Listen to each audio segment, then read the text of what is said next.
हाय दोस्तों, तो कैसे हैं आप सभी। आशा करते हैं आप लोग बहुत बढ़िया होंगे। तो चलिए आज की वीडियो में हम लोग जानने वाले हैं NCERT क्लास 10th मैथ के प्रश्नों वाली 5.1 के 2 नंबर क्वेश्चन। ठीक है, तो आज 5.2 के 1 नंबर क्वेश्चन में एक वाला क्वेश्चन को हमने सोल्व कर दिया था। जाकर के आप देखेगा, प्लेलिस्ट में आपको सब रख दिया गया है। चलिए तो हम लोग सोल्व करेंगे क्वेश्चन नंबर 2 को, जिसमें 5 क्वेश्चन दिया गया है। ठीक है, क्वेश्चन क्या कहता है ये हम पढ़ रहे हैं, अब आप भी पढ़िए, आपको सामने स्क्रीन पे दिख रहा होगा। ठीक है, चलिए वो क्या है, तो कहता है कि दी हुई AP के प्रथम 4 पद लिखिए, जबकि प्रथम पद A और सारवंतर D निम्नलिखित है। मतलब 4 को पद लिखना है। कैसे 4 पद लिखना है, तो पहले तो A का मान दिया है, मैंने प्रथम पद दिया है, जिसको A1 या T1 या फिर A बोलते हैं। इसी को बोलते हैं A बोलो या फिर A1 बोलो या फिर T1 बोलो, एक ही चीज़ है। ठीक है, कितना दिया गया है 10। तो हम लोग को क्या ज्ञात करना है A2 यानी कि T2। A2 कहे या T2 कहो, एक ही बात है। तो T2 ज्ञात करना है। तो T2 का फॉर्मूला आप ऐसे निकालेंगे, देखिए ध्यान से कैसे निकालेंगे। तो A प्लस 1D। ठीक है, ये कैसे होता है, इसका प्रूफ आपको दिखाते हैं कैसे ये होता है, A प्लस 1D। चलिए, तो A2 यानी कहेगा मतलब AN का फॉर्मूला क्या होता है, तो होता है A plus N minus 1 into D होता है। अच्छा, N के जगह पर क्या है, यहाँ पास 2 है। तो A के जगह पर अगर हम 2 दे दें और A का मान तो कुछ नहीं फिलहाल। अच्छा, N का मान क्या मिला हमको 2 से माइनस 1 और इंटू D, यानी कि A2 का मान जो है A प्लस 2 में से 1 गया, कितना बचेगा 1 और D का D। यह आया कि नहीं आया, तो डायरेक्ट हम दिमाग लगा सकते हैं कि अगर A2 पूछेगा तो यहाँ पर 1 घट के लिखाएगा D में। समझ रहे हैं बात, यहाँ पर 2 रहेगा तो यहाँ 1 आएगा, यहाँ 3 रहेगा तो यहाँ 2 आएगा, अगर 4 रहता तो 3 आता यहाँ पास। चलिए आगे दिखाते हैं आपको हम। ठीक है, तो अब इस तरीके से इस पे हमको इसके आधार पर देखना है नहीं। तो चलिए A2 कैसे निकलेगा सर, ध्यान से देखिएगा, आपको समझ में आ जाएगा। तो A का मान क्या दिया गया है 10 प्लस 1 के 1 लिखिए और गुना, यहाँ पास कोई चिन्ह नहीं तो गुना का चिन्ह, और D का मान क्या दिया गया है 10 ही है तो 10 दे देंगे। समझ रहे हैं बात ना। चलिए अब 10 का 10 लिखेंगे प्लस 10 में 1 से तो 10 ही गुना करके होगा, यानी कि 10 और 10 कितना हो गया 20, यानी कि T2 बराबर कितना आ गया 20 आ गया। T2 का हो या A2 का हो, एक ही बात है। समझ रहे हैं बात। चलिए अब हम लोग निकालते हैं T3। क्या निकालेंगे T3, तो डायरेक्ट फॉर्मूला लिखना है तो कैसे लिखेंगे, तो एक तो A हो जाएगा और प्लस 2D हो जाएगा। क्या हो जाएगा 2D, क्योंकि 3 यहाँ है तो 1 घटा के हम बोले, अभी तुरंत हम बोल के निकले, है कि नहीं। चलिए जब 1 बोल के निकले तो यहाँ पास 2 आएगा, क्योंकि 3 यहाँ पास है। चलिए तो बैठाइए मान। आप A का मान क्या था 10 था, कितना था 10 था, प्लस 2 गुना D का मान भी 10 ही था, तो 10 प्लस 10 गुना 20, यानी कि 30 आ गया। इस तरीके से आपको 4 पद ज्ञात करना है। तो हम लोग 3 पद ज्ञात करने लिए, एक पद तो था 10 पहले दिया हुआ, जिसको A1 या T1 या A बोलते हैं। ठीक है, दूसरा पद हम लोग निकाल दिए 20, और तीसरा जो आ गया 30। अब चौथा कैसे निकलेगा, आप देखिए ध्यान से, इसको स्क्रीनशॉट कर सकते हैं कि ये तरीका है आपको फॉर्मूला निकालने का। ठीक है ना, चलिए देखिए ध्यान से। ठीक है, अब हम लोग क्या निकालेंगे, तो T4 निकालेंगे। तो T4 का फॉर्मूला क्या हो जाएगा, A तो रहेगा फिक्स सब में, ठीक, उसके बाद में D क्या होगा, तब 3D हो जाएगा। क्यों, क्योंकि यहाँ 4 है तो N के मान में से 1 घटता है, यानी कि 4 में से 1 घटेगा 3 आएगा, यानी 3D हो जाएगा। यानी A का मान तो 10 था और 3 का 3 और D का मान भी 10 था, यानी 10 प्लस 10 यही 30, यानी कि 40। क्या आ गया 40। तो हम लोग को AP क्या तैयार हो गया, अतः AP बराबर क्या हो जाएगा।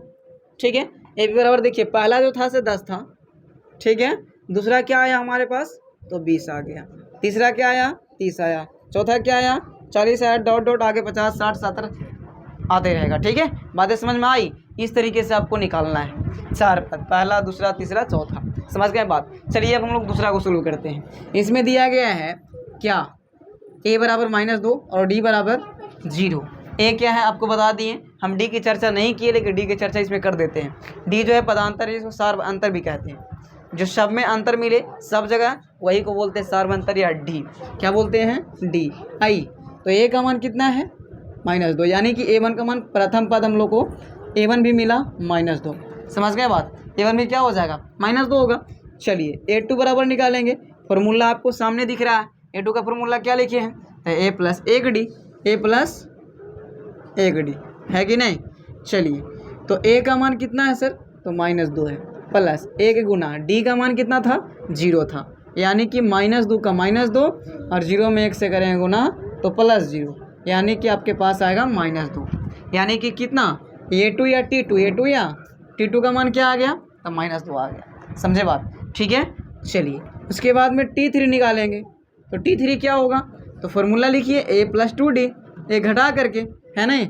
चलिए तो T3 क्या हो जाएगा, A का मान कितना है, तो -2 और +2 गुना 0, है नहीं। चलिए बराबर -2 का -2 और +2 में 0 से गुना करेंगे 0 हो जाएगा, है ना। तो -2 इसका भी आ जाएगा, मतलब T2 का मान भी -2 आ रहा है। देखिए सबका मान जो है -2 आ रहा है, क्यों, क्योंकि D का मान जो है सार्वंतर है, कॉमन डिफरेंस जो है वो समान है, मतलब कि 0 है, क्या है, 0 है। तो आप 0 में किसी भी चीज़ को जोड़िएगा तो जो चीज़ रहता है वही चीज़ आता है। तो A के मान में 0 को जोड़ रहे हैं तो हर स्थिति में यहाँ हमको क्या मिल रहा है, तो -2 -2 -2 मिल रहा है, -2 मिल रहा है। इसी तरीके से हम लोग AP निकाल लेंगे। बातें समझ में आ गई आपको, तो इसी तरीके से आपको निकालना है। तो चलिए अब हम लोग थर्ड पार्ट को नहीं बल्कि फोर्थ पार्ट को हल करेंगे और 5 पार्ट को, क्योंकि थर्ड पार्ट जो है सेम टू सेम है, ठीक है ना। चलिए आइए फोर्थ पार्ट में क्या दिया गया है, A बराबर इतना है, यानी कि A1 का मान -1 हो गया, ठीक है। चलिए A2 का मान क्या हो जाएगा सर, तो फॉर्मूला होता है A + 1D, या खाली D भी लिख सकते हो आप, एक लिखो या नहीं लिखो चलता है कि नहीं। चलिए तो A2 बराबर लिखेंगे तो A का तो मान कितना है सर, तो -1 है और प्लस 1 गुना D का मान कितना है, तो 1/2 है कि नहीं। चलिए A2 बराबर -1 और 1 में 1 से गुना करेंगे, क्या कि काटेगा तो नहीं, तो प्लस 1 में 1 से तो 1 हो जाएगा और नीचे 2 का 2। इसके बाद में एलसीएम ले लीजिए यहाँ पास, तो 2 1 का एलसीएम 2 हो जाएगा और 2 में -1 से करेंगे -2 और प्लस 2 से 2 खत्म तो 1 ना, यानी कि -2 में से +1 गया -1 और नीचे 2, यानी कि A2 का मान जो आ गया कितना, -1/2, है नहीं। चलिए उसके बाद में हम लोग निकालेंगे A3, ठीक है ना। चलिए A3 निकाल लेते हैं। तो A3 निकालेंगे, ध्यान से देखिएगा, तो फॉर्मूला क्या हो जाएगा, आइए A + 2D, A प्लस क्या हो जाएगा, 2D हो जाएगा। चलिए तो A का मान है कितना, -1, क्या है सर, -1 है, रख दीजिए, +2 गुना D का मान 1/2, तो 1/2 ले लेंगे, है नहीं। चलो -1 का -1, अब 2 से 2 कितना हो जाएगा, ख़त्म। तो यहाँ पास भी 1 आ गया कट कुट करके, कुछ नहीं तो। चलिए तब -1 और +1 खत्म, यानी कि 0 आ गया, समझ रहे बात ना। चलिए अब हम निकालेंगे A4, क्या निकालेंगे, A4, इसका फॉर्मूला होता है A + 3D, समझ रहे बात। चलिए तो A का मान जो है -1 है और प्लस 3D, तो 3 का 3 गुना 1/2 ना, क्योंकि D का मान कितना है, 1/2 है। अब देखिए ये तो कटेगा नहीं तिरछा तिरछी, तो डायरेक्ट -1 का -1 और प्लस 3 1 कम 3 कर लेते हैं और /2 हो जाएगा, नहीं होगा, बिल्कुल होगा। चलिए अब इसको एलसीएम लीजिए, एलसीएम लेना तो आपको आता होगा, -1/1 कर लेना है और प्लस 3/2, एलसीएम लेंगे 2 हो जाएगा, -2 और +3, यानी कि 3 में से 2 गया, कितना बचेगा, +1 और /2 हो जाएगा, यानी इसका भी 1/2 आया, क्या आया, इसका भी 1/2 आ रहा है। तो आपको ध्यान से देखिए आपका जो है AP कैसे तैयार हो रहा है, A4 ये हो गया, तो इसलिए AP बराबर क्या हो जाएगा हमारे पास। चलिए देखिए तो A1 का मान -1 था, तो -1 पहले होगा, है नहीं। चलिए A2 क्या निकला था, -1/2, ठीक है। A3 क्या निकला सर, तो 0 निकला। चलिए A4 क्या निकला, यहाँ देखिए तो 1/2 निकला, समझ गए। इसी तरीके से आपको और आगे जितना पद निकालना हो वो फॉर्मूले के सहारे आप निकाल सकते हो, समझ गए बात। चलिए और एक चीज़ आपको बता दें कि अगर आपको और अच्छा से निकालना है और एक तरीका से निकालना है तो क्या करना होता है ना, इसमें कि अगला पद आ रहा है ना, तो इस -1 आया तो -1 में जोड़ देना होता है आपको, क्या, D का मान जोड़िएगा, अगला पद आ जाएगा। फिर जो आया अगला पद, इसमें फिर जोड़िएगा ना D का मान, तो अगला पद आ जाएगा, क्योंकि कॉमन डिफरेंस होता है, समान सब जगह होता है, ठीक है ना। चलिए तो आप इसको भी बना सकते हैं, कुछ नहीं, बस पॉइंट में है तो पॉइंट वाला जोड़ा आपको आता होगा। तो इसमें भी कोई दिक्कत वाली बात नहीं है। अगर नहीं आता होगा तो आप कमेंट कीजिएगा, ज़रूर हम बताने की कोशिश करेंगे। चलिए, काफ़ी लंबा वीडियो होने के कारण ये वीडियो को बस यहीं पर एंड करते हैं। तो आपको इसी तरीके से बना लेना है। अब बचा तो है नहीं कि पॉइंट वाला जोड़ आपको नहीं आएगा, है ना।